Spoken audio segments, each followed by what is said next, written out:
사랑하는 여러분, 반갑습니다. 다들 지난 한 주도 잘 보내셨나요?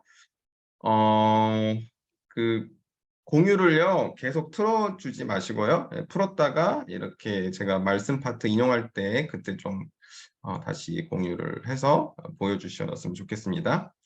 아마 이제 마지막 시험도 다들 뭐 우리 회원자매는 하나 남았는데 다음 주에 그래도 아마 대부분이 이제 마지막 시험까지 다 치르셨을 거라 생각합니다.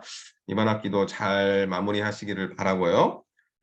진짜 어제 저녁이죠. 어제 저녁부터 이제 물론 이제 스노우스톰이 저쪽 온타리오 서쪽에서부터 계속 이제 발생해가지고 지금 거의 뭐 어마어마한 크기로 지금 확대가 돼서 이제 퀘벡주도 비상이 걸렸던 걸로 알아요. 그래서 아마 많은 학교들이 오늘 이제 휴일로 이제 이게 지정을 하고 그래서 이제 학교도 많이 안 가고 그랬던 것 같은데 뭐 프리징 레인의 어떤 그런 그 위험도 약간 경고도 있었고 실제로 우리 어린이집도 갔다가 날씨가 괜찮아서 어린이집 갔는데 정부에서 셧다운 하라고 해가지고 애들도 다 다시 집에 왔어요.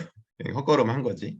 아무튼 일기가 워낙 예보가 안 좋아가지고 그래서 이제 급하게 온라인 예배로 전환을 하게 됐습니다. 여러분들 아마 사정은 다들 예상은 하셨을 거라고 생각하고 좀 이해해 주시고 이렇게 참여해 주셔서 너무너무 감사드려요. 실제로는 막 그렇게 막 못 모일 정도로 날씨가 안 좋은 것 같진 않아요. 바람이 조금 부는 거 외에는. 어찌됐든 이렇게 온라인으로라도 줌으로 우리가 성탄절을 기다리는 마지막 대강절의 금요일 저녁에 이렇게 하나님 앞에 함께 예배드릴 수 있게 돼서 먼저 큰 감사를 드립니다. 자, 오늘은 빛으로 오신 예수님, 빛으로 오신 예수님이라는 제목으로 함께 말씀을 나누고자 합니다. 자, 성탄절을 앞둔 마지막 예배이니까만큼 이 땅에 오신 우리 주님, 예수님께서 어떠한 분이신지 묵상하기 정말 좋은 시간이겠죠. 또 그중에서 오늘 우리가 함께 나눌 요한복음은 예수님에 대해서 우리가 집중해서 묵상하고 또 생각하고 나누기에 정말로 좋은 말씀입니다. 여러분, 요한복음이 다른 이제 공관복음서들이죠. 마태, 마가, 누가를 이제 공관복음이라고 부르는데, 그 이유는 이제 이 세 개의 복음서는 비슷한 내용들이 많이 겹치는 부분들이 있어서 그래요. 그리고 실제로 중복되는 말씀들도 많이 있고요. 하지만 요한복음은 좀 성격이 많이 다르죠. 내용도 많이 다르고요. 근데 이제 결정적으로 요한복음이 다른 공관복음서하고 다른 점이 있는데요. 그것은 예수님의 탄생 이야기, 그러니까 2000년 전에 예수님께서 어떻게 이 땅에 태어나셨는지 그 탄생 스토리를 요한복음에서는 기록하고 있지 않다는 점이에요. 자, 요한복음 1장 1절의 말씀을 잠깐 좀 띄워주세요. 예. 자, 함께 읽어보겠습니다. 태초에 말씀이 계시니라. 이 말씀이 하나님과 함께 계셨으니 이 말씀은 곧 하나님이시라. 잠깐 그대로 두세요. 그런데 자, 이 요한복음을 읽다 보면 창세기 1장 1절 말씀이 우리 절로 떠오르게 됩니다. 여러분들이 창세기 1장 1절 말씀이 뭔지 기억하고 있다면 바로 넘겨주세요. 뭐라고 되어 있죠? 창세기 1장 1절. 예. 태초에 하나님이 천지를 창조하시니라. 그렇습니다. 다시 닫아주셔도 됩니다. 자, 요한복음은 말씀이 태초부터 있었다고 지금 고백하고 있습니다. 자, 그리고 그 말씀으로 말미암아 이제 2절, 3절 말씀을 보면 만물이 창조되었다고도 말씀해요. 그러니까 여기서 말씀은 예수님을 가리키는 거거든요. 그러니까 예수님을 지금 요한복음에서는 창조주로 고백을 하고 있는 것이에요. 자, 그런데 그 말씀이 또 한편 육신이 되었다고 말씀하고 있어요. 자, 우리는 이거를 이제 세 글자로 이렇게 표현하죠. 성육신. 그렇죠? 성육신 사건이라고 부릅니다. 자, 이 자체가 정말 어마어마한 신앙 고백이에요. 성육신을 우리가 고백한다는 건. 적어도 요한복음을 기록했던 사도 요한은 그런 엄청난 믿음, 엄청난 신앙 고백을 가지고 있었던 사람이었습니다.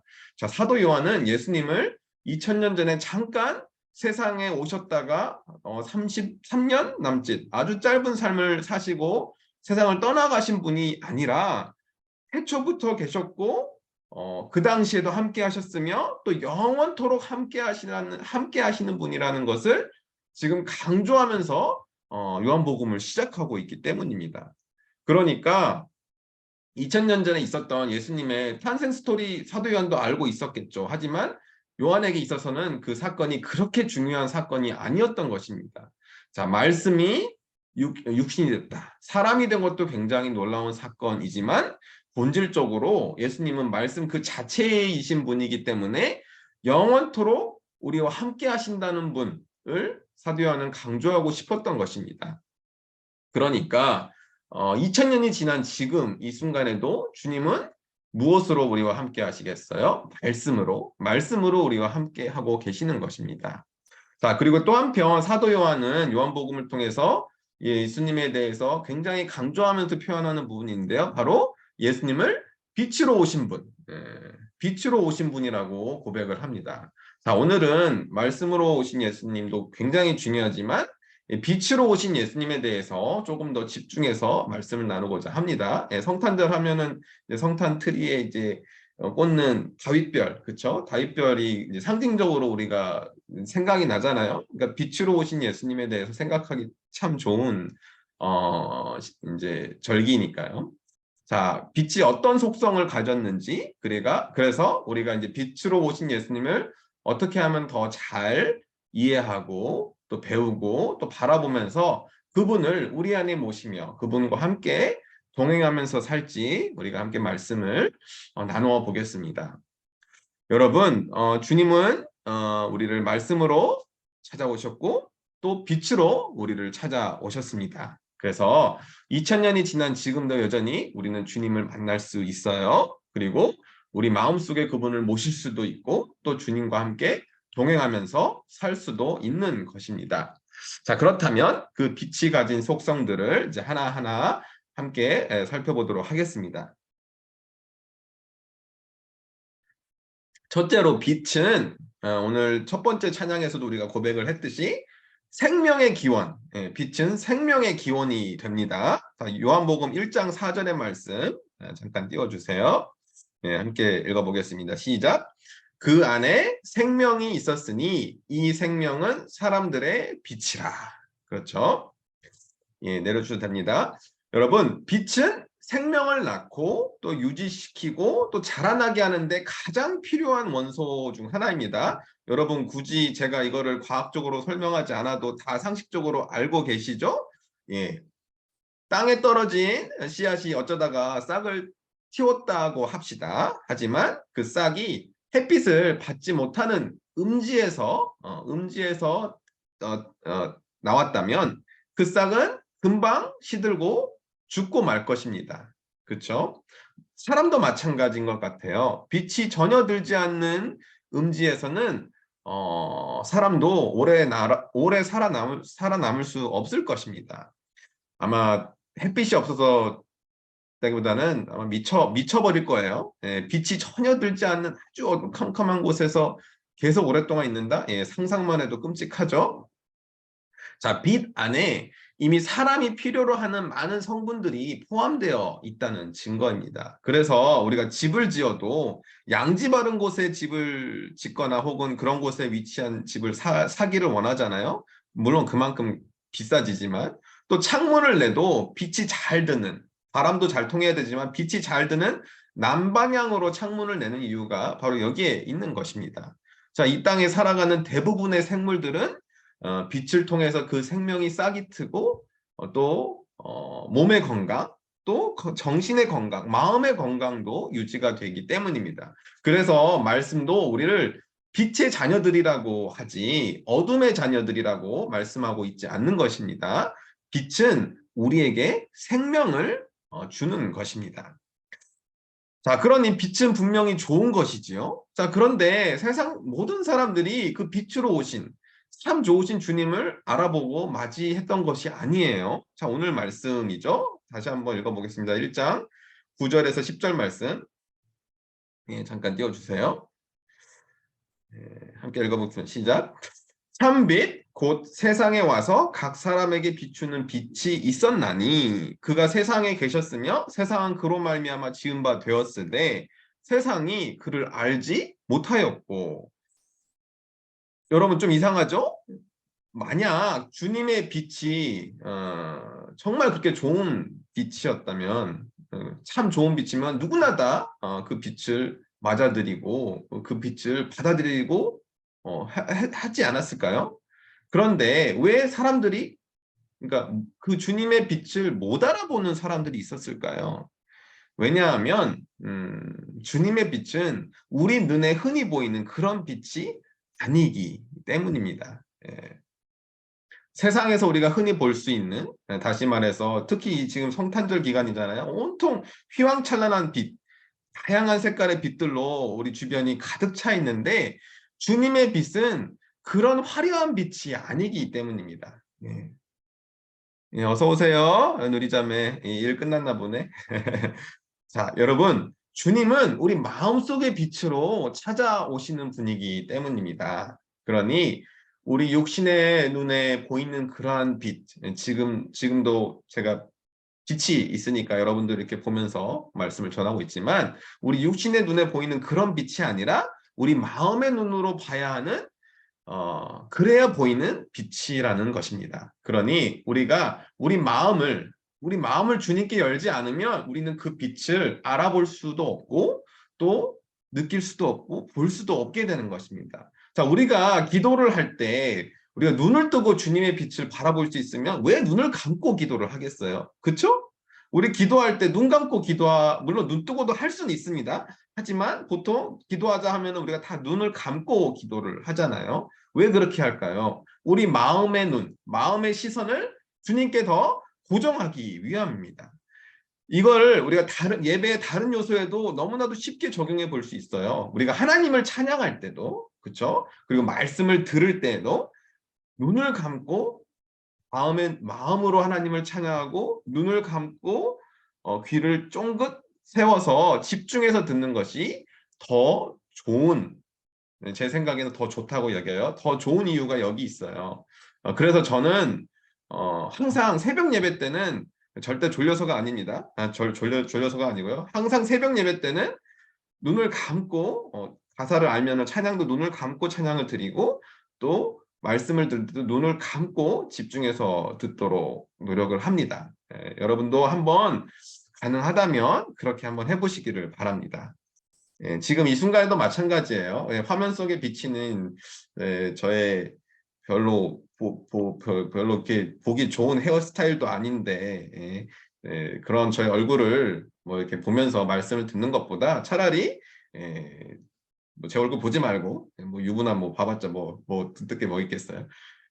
저의 입술을 통해서 고백되어지는 그 말씀, 그리고 제가 여러분에게 전하고자 하는 하나님의 말씀, 그 말씀에 한번 귀를 기울이시려면 눈을 감고 들어보는 것도, 메시지를 들어보는 것도 참 좋은 방법이라고 생각이 듭니다.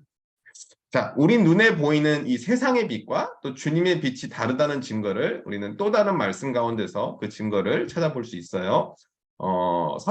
이건 띄워주실 필요가 없습니다. 사도행전 9장에 기록되어 있는 사도 바울의 회심 사건, 아마 여러분들 한 번쯤은 들어봤을 거예요. 사도 바울이 이제 다마스쿠스에 있는 그리스도인들을 잡으려고, 그 당시만 해도 이제 예수를 핍박하는 유대교의 지도자였잖아요. 그래서 그리스도인들을 잡으려고 길을 가고 있었는데 호련히 하늘로부터 비치는 빛을 보게 되었다고 말씀합니다. 그리고 하늘로부터 들려지는 음성을 듣게 돼요. 그런데 같이 있던 사람들은 아무도 그 빛을 보지 못했다고 기록을 하고 있어요. 나중에 궁금하면 한번 사도행전 9장을 찾아보세요.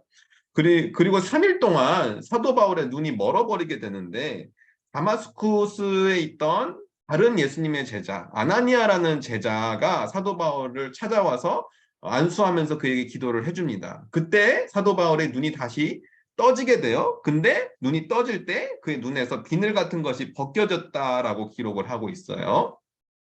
자, 사도 바울이 이제 예수님을 영접하게 되는 아주 놀라운 그 기적 같은 사건인데요. 이 회심 사건이라고 부르죠. 이 사건을 우리가 정말 다양한 각도에서 우리가 생각해 볼 수 있는데 한 가지 분명한 관점은 전에 그가 보지 못했던 참빛, 그렇죠?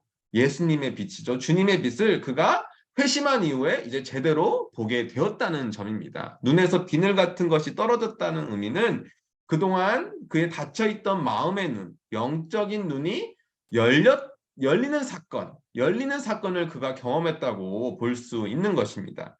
세상에서 볼 수 있는 그 세상의 빛, 그렇죠? 세상의 빛만 보던 그가 가려졌던 그의 눈이죠. 그러니까 진리에 가려졌던 그의 눈이 이제 드디어 참빛, 주님의 빛을 볼 수 있는 눈으로 새롭게 태어났다는 그런 의미를 담고 있는 것입니다. 그러니 참 빛을 바라볼 수 있는 이 마음의 눈은 주님을 영접하는 자에게 열리는 것입니다. 여러분, 이처럼 주님도 좋고 빛도 참 좋은 것이죠. 그렇죠? 그런데 모든 사람들이 그 빛을, 주님의 빛을 다 환영하고 또 반기는 것이 아니에요. 자, 왜 그런 것일까요? 한 가지 예를 들어볼게요. 여러분이 잠을 자고 있어요. 곤히 잠을 자고 있는데 누군가 갑자기 방에 불을 탁 켠다면 여러분들은 어떻게 반응하시겠어요? 아마 잠에서 그 눈부신 빛 때문에 잠에서 깨어나게 되면 짜증이 먼저 나겠죠? 마찬가지입니다. 빛은 보통은 참 좋은 것이지만 때로는 좋게 느껴지지 않을 때가 있는 것입니다. 자, 그 이유는 빛의 또 다른 속성 때문인데요. 감추어진 것들을 드러내는 속성. 그렇죠? 빛은 감추어졌던 것을 드러내는 속성이 있기 때문입니다. 그러니 그냥 어둠에 머물기를 좋아하는 생명 또는 사람은 빛을 때로는 피하고 싶고 거리를 두고 싶고 또 부담스러운 속성으로 생각을 하고 인식하는 것입니다. 여러분 박쥐 같은 그런 깊은 어둠을 좋아하는 동물이나 바퀴벌레, 그렇죠? 지렁이처럼 어둠 속에 다니기를 좋아하는 생명들도 분명히 있기 때문입니다. 자, 이런 생명들은 빛을 싫어하죠. 빛을 피해 다닙니다. 그리고 빛이 다가오면 숨고 도망가 버리죠. 사람도 마찬가지인 것 같아요. 자, 요한복음 3장 19절, 20절 말씀을 함께 읽어보겠습니다.